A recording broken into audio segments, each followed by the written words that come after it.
video, I'm doing something that I've never done before. You may already know that I'm an affiliate partner with Heat Transfer Warehouse. And this Valentine's Day, Heat Transfer Warehouse organized a brand new type of collaboration called Secret Valentine, where I was given a name of a crafter and I had to design a project just for them. And my Secret Valentine is Sarah Clark. Now, I've never met Sarah or even talked with Sarah before. So to get an idea of the types of projects that she likes, I decided to go through her social media, and I realized that she uses a lot of cool colors in her projects, like blues, purples, and greens. So even though I knew I wanted to do a Valentine's Day themed project, I decided to use some cooler colors like that in my project for her. So Sarah, I hope that you love this sublimation glass can. But I'm also really excited to bring you this video because in this video, I learned how I could fit Siser Sublimation Markers into my Cricut Joy, which is another way to do sublimation without a sublimation printer. So I'm gonna show you the whole process from start to finish. So let's get into it. So the first step to setting up one of these glass cans in Cricut Design Space is to first create a rectangle that matches the size of the piece of paper that you want to use around your glass can. So I would encourage you to measure as accurately as you can, just to make sure that your piece of paper goes all the way around and it covers all the area that you want it to. And since I'm going to be using my Cricut Joy, I'm only going to be going up to 4.25 inches high. I could probably go a little bit taller, but my Cricut Joy mat only goes to 4.5 inches. So I'm going to keep my project a little on the smaller side because of that as well. So to start that, we're going to go to the basic shapes panel, and I'm going to choose a rectangle, or I guess a square. And then with it selected, I'm going to go up to the edit bar and unclick the lock so that I can change the dimensions. And I measured my dimensions at 9.75 inches wide. And like I said, I'm going to do a height of 4.25. And remember, whenever you're doing things like this, you don't want to be going around the curves of a glass can. So you just want to measure the area in the middle that is straight. That way you're not trying to get even pressure around a curved surface and making things really complicated. So once you have the correct size, I usually like to go and make my shape like a very light gray, just so it's really easy to see for me against the background. Next, we need to find some images to put on our piece of paper, right? So I'm going to go into the images library of Cricut Design Space. And in the all images section, I'm going to search for a sketched heart. And I got the search term by looking in Cricut Design Space first, but I found a lot of really cute handwritten looking hearts, which is what I was going for by searching these search terms. So then after I search it, I can see that I have over 16,000 search results. Since I know I'm going to be using my pen, I'm going to go down to operation type and check the draw only button so that I'm only finding images that I can use to draw on my piece of paper. I'm going to go scroll down until I find a heart that I like. As you can see, there are tons of different options, which I love. And I am looking for the sketched heart that looks like this one, I think, because it kind of looks like a conversation heart, but it also could just be like a cute 3D hand-drawn heart. After looking at it, I think that's what I'm going to go with. Now, I'm just going to be using one type of heart, but if you wanted to get creative, you could also mix it up with multiple different types. Once I have my image selected, I'm going to go ahead and click Add to Canvas in the bottom right corner, and then we can start setting up our piece of paper. So first, I'm going to decrease the size to be pretty small, but one thing I do want to keep in mind is that the sublimation markers are a bit on the thicker side. So I don't want to make it super small because I don't want all the details to blend together, since the lines are going to be a little thicker than your typical pen. So this 1.66 inches wide by 1.36 high is probably about right. I wouldn't want to go much smaller than that so that I don't end up making my image look silly. So I'm going to go ahead and stick this in the corner, and then I'm going to copy a couple of other images, and then I'm going to change them to the color that I want them to be. Because I'm using the same image, I am going to be using 3 different colors to kind of add some dimension to this project so that it doesn't look a little bit It doesn't look too flat because I don't want it to be boring. I'm just taking the hearts and tilting them in kind of different angles and directions, but I want to go right up to the border of the page that I set up for myself. I might want to separate them a little more than that just because I don't want my pens to bleed or anything. So now that I have 3 different hearts and I'm going to be using 3 different colors, I'm now going to change the colors and the line types of my hearts to match the 3 different pens that I have. And then I'll just continue like copying and pasting all the way across my piece of paper. So I'll select the first one, and then I'm going to go up to operation, and I'm going to click where it has this little question mark here, because I need to change the pen type as well as the color. Now, my Cricut Joy is not going to know what kind of pens I am looking for, but I do like to change it because now Design Space has the preview show you what it's going to look like. So the closest to what we are using with the sublimation markers is the 1mm marker. So I can change that, and then I can pick the colors out of here.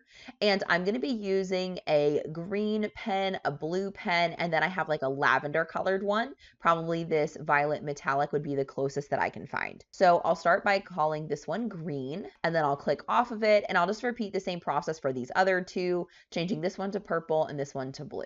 And then once I have that piece done, then I can just start copying and pasting my hearts.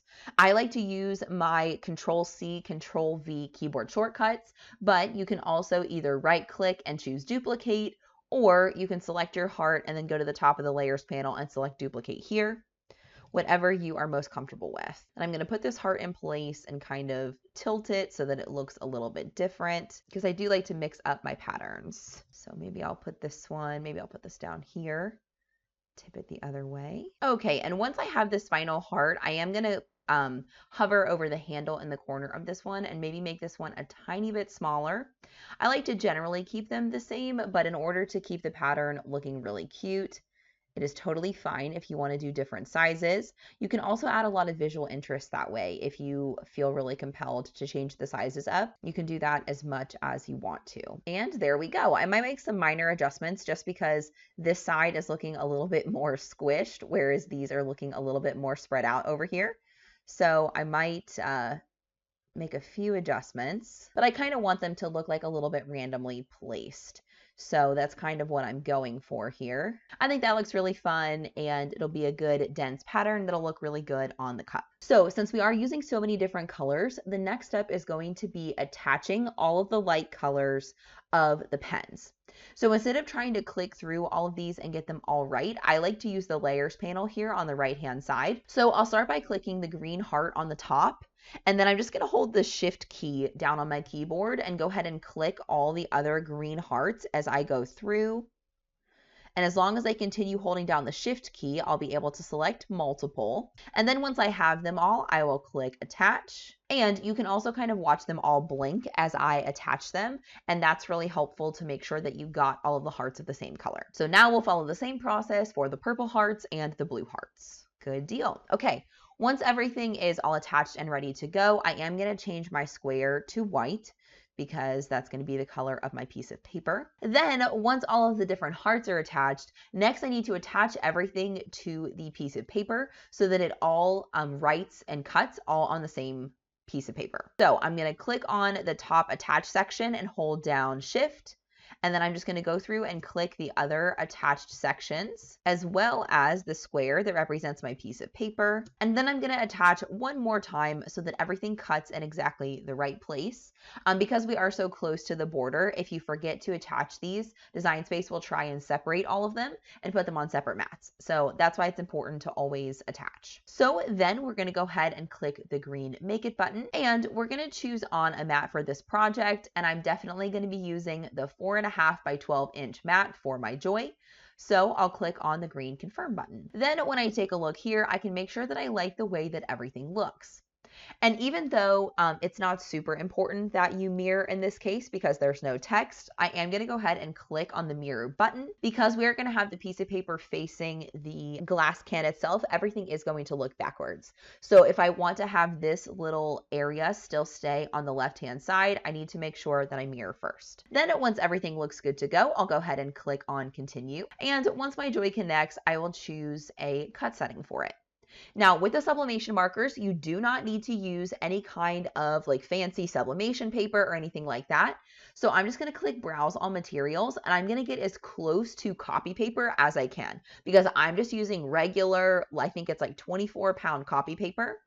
But I didn't find a copy paper setting. So I used the laser copy paper setting because that's as close as I could find to my like 24-pound regular copy paper. So I'll choose that cut setting and then go ahead and click done. And now I'm ready to load into my mat.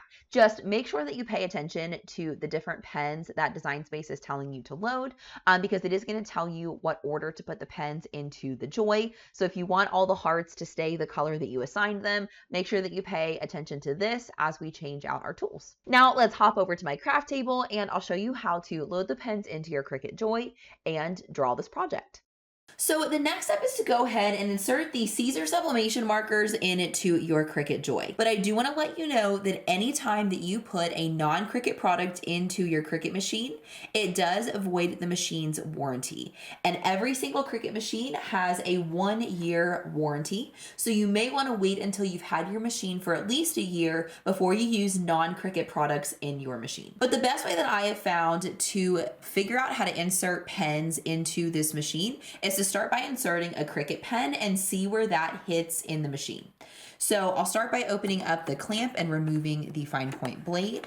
And then I'm going to take my regular Cricut Joy pen and place it into the slot just like I normally would. And as you can see, the Cricut pen right here has this little slot so we know exactly how far in to put the pen before we close the holder. Now, because the Siser Sublimation Markers don't have that, we need to kind of judge where we need to place the marker based on where the Cricut Joy pen hits. So as you can see here, the Cricut Joy pen's tip just barely comes below the holder, and that's where we're gonna aim to put our sublimation marker as well. So I'm gonna open up the clamp and place my sublimation marker in there. And again, we started with the green pen because that's what it suggested.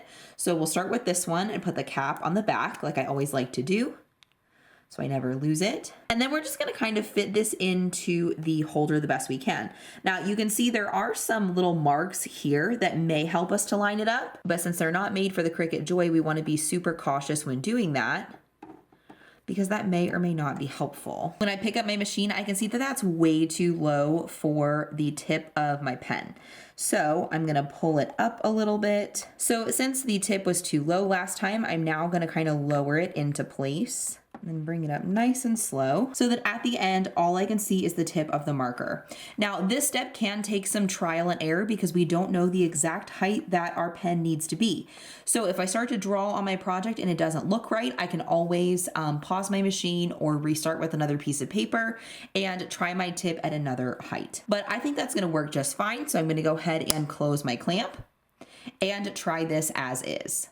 So now to cut down the copy paper for my mat, I'm going to use a paper trimmer to cut my piece of copy paper at 4.5 inches wide so it only fits on the sticky part of my Cricut Joy mat.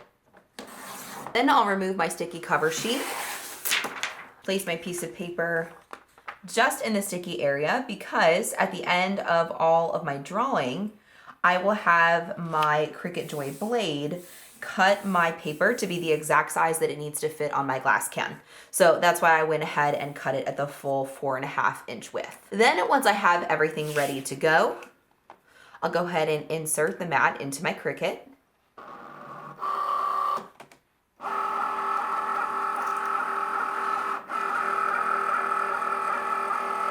And I'll head back to my computer to press go.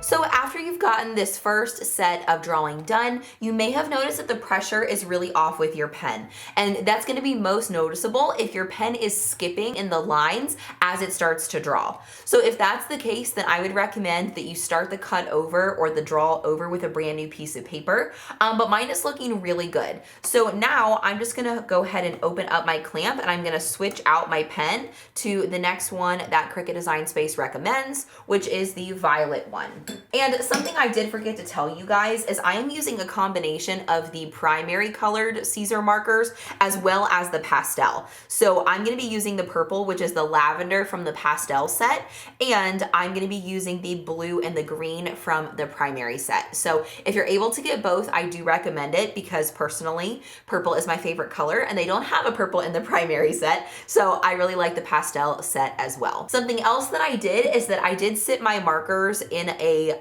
glass cup that has the cap facing down for about 15 minutes before I started drawing with those. And that just ensures that you have plenty of ink in the tip of your pen before you start drawing. So that's a couple of pro tips that I've learned along the way. So now I'm just gonna start to insert my pen inside my Cricut Joy, and I'm gonna get down at eye level and just be really careful again with the tip and the way that I place it down on the Joy. I want to make sure that the tip is just barely exposed. You know, I just want just the right amount of tip to show, and I think that's going to work great. So we'll go ahead and close up the clamp and then go back to Cricut Design Space and press go again.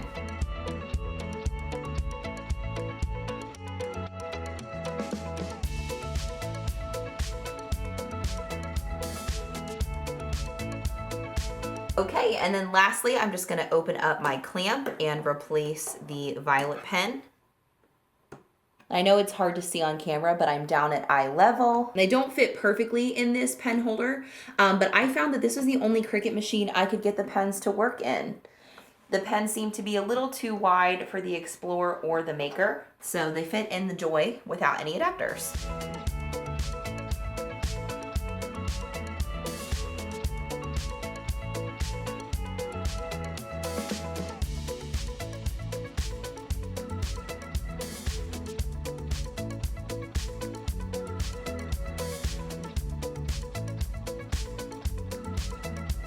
And then once all the drawing is finished, you can remove the final marker from your Joy. We'll use the fine point blade to cut out the piece of paper so it's exactly the right size for our glass can.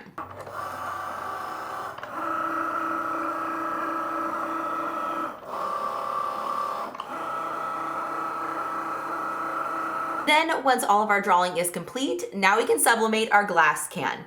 So when it comes to the pressing settings for the sublimation markers, you're gonna base the settings that you need on your actual blank itself. So I have my tumbler press set to 400 degrees for 60 seconds because that is the recommended time and temperature given to me by Heat Transfer Warehouse. Now, another thing that I need to do is I need to test the pressure of my 7-in-1 Walla press before I actually have my design on the cup itself. So I am going to remove the lid and I'm going to put on a heat glove, and I'm going to test the pressure by placing the cup itself inside of the press. So we'll make sure that it feels like a medium to firm pressure. Ooh, and that feels like a little too firm to me. So good thing we tested it, right? So in order to loosen these and make sure that they're even so that my tumbler still fits well in my tumbler press, I like to do about the same number of turns for each side. So I'm gonna come over to the back side and I'm gonna twist these and do about maybe 3 turns backwards on each screw. And then we're gonna test this again by placing the glass can inside and trying to shut the tumbler press. That's still feeling pretty tight, so I'm gonna go out a little bit more, another 3 turns or so. And I can also see that the depth of the screws are even, so that's how I know my pressure is even from both sides of the tumbler press. I'll try it again. Yeah, and that feels pretty good. I might go another turn or 2 out just because I don't want to put too much pressure on it, but the settings did say medium to firm pressure.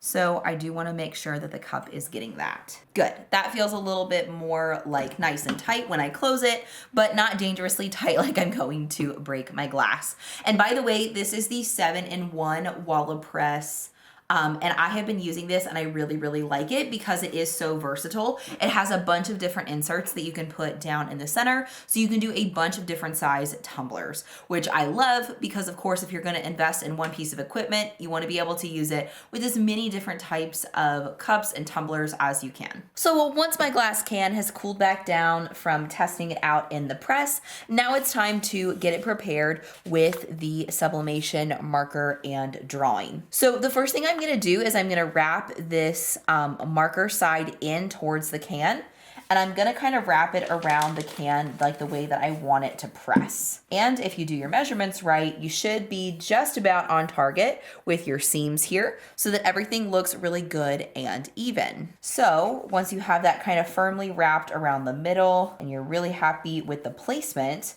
the next thing you wanna do is take some heat resistant tape and tape that in place.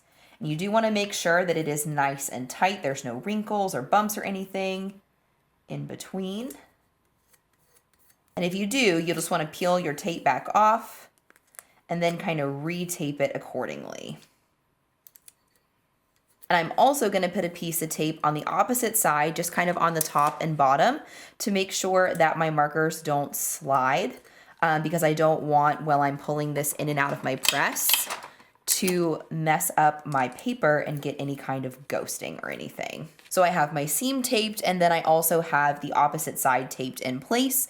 That way I know that my marker page will stay in place. Now, something that's not in the directions for the sublimation markers, but I decided to do was wrap 2 layers of butcher paper around the outside of my heart, because as you can see, or excuse me, around the outside of my glass can, because as you can see, I can see a bunch of outlines from around the hearts. And if I get any kind of blowout, I don't want to get it stuck in my tumbler press and end up dyeing my future projects. So that's why I chose to cut 2 layers of butcher paper that's just a little bit bigger than my piece of paper with my hearts on it. So I'm just gonna start by wrapping that around over top of my paper, making sure to cover everything. And I'm gonna do 1 layer that hits right in the exact same spot as the seam. And then I'm gonna wrap the other paper, the other layer of butcher paper in the opposite direction, just to make sure that my pressure is always, always, always even. And there's nothing funky about the way that I've taped it or anything like that. And then I might do one in the middle as well. That's actually a little bit bumpy for me, and you want to try to keep this nice and smooth because that's going to ensure the most even pressure. So I am going to peel this tape up a little bit and try and pull that a little tighter. Now it's not perfect because there is a little bit of a taper down here at the bottom, which is where I think this is coming from, but we'll hope for the best. Now I'm gonna turn my tumbler the opposite way, and I'm gonna wrap my second layer of butcher paper around the opposite side so that my tape is not all hitting in the exact same place. And I like having these tape marks from my original layer because I know exactly where I'm hitting on my tumbler this way. And I'll tape this layer in place as well. Then once I have everything pulled all nice and tight, now I'm ready to press in my tumbler press. So now I'm gonna put on one of my heat gloves and I'm gonna place my tumbler into my tumbler press and then close the handle to begin sublimating. Then I'm gonna try pressing this green button for the time, but it's been having some issues and I don't know why. So I'm gonna go ahead and start on my phone a timer for 30 seconds. Now, typically I would press this for 60 seconds, but what I like to do is do a 30-second press and then actually rotate my tumbler so that this top seam still gets plenty of heat. So that's why I have my timer set for 30 seconds. And in fact, I think that was maybe set for 30 minutes, but I can see the seconds on here. So that's good enough for me. Then I'm gonna open it up. I'm gonna rotate this direction and press for another 30 seconds. And I'm just watching it on my phone. I did have 30 minutes set there, but now I'm watching the seconds. When I get to my final 60 seconds, I'll stop my timer, open up my tumbler press, and then place my tumbler onto my Cricut Easy Press mat. Now I can either choose to let this fully cool before I peel it off, or I can use my heat gloves and a pair of tweezers. And because I'm impatient, I usually like to just go ahead and use the tweezers. So let me adjust the camera and then we'll see how our tumbler turned out. So because my heat gloves are way too big for my hands, I like to use one hand with the heat glove on it to hold my tumbler, and then I just use my hand and a pair of tweezers in the other hand to peel off all of the paper. And I just get too excited when I do sublimation, so I like to not wait for the tumbler to cool. But if you'd prefer to not use heat gloves, of course you can do that as well. I do also like to have my Cricut Easy Press mat available so that I can stick my tumbler to it and kind of move it around. That way I don't have to worry about damaging my table or my mat or anything while I am sublimating. And I don't know if you guys can see it as I'm pulling off the tape and the paper, but there is quite a bit of blowout. So I am definitely glad that I did 2 layers of butcher paper, because I think it was definitely necessary in this case. It was really, really helpful for keeping my tumbler press nice and clean. Okay, we're down to the final layer. So let's see how this turned out. Oh my goodness, you guys. These colors are so cute and so bright. I am obsessed with it. Oh my gosh, you guys, how cute is this tumbler? Now it's a little bit hard to tell the purple from the green, but you can see that the purple from the blue. The purple is very similar to the blue, but it is a little bit lighter. And I do think that it just shows up so well on these frosted tumblers. The clear glass tumblers are really, really pretty, but I just don't think that for the markers, they show up quite as well with the design. So if you're gonna be working with sublimation markers on a glass can, I definitely recommend the frosted version, so that you can see the design really, really well. This just turned out so cute. I hope that Sarah loves it.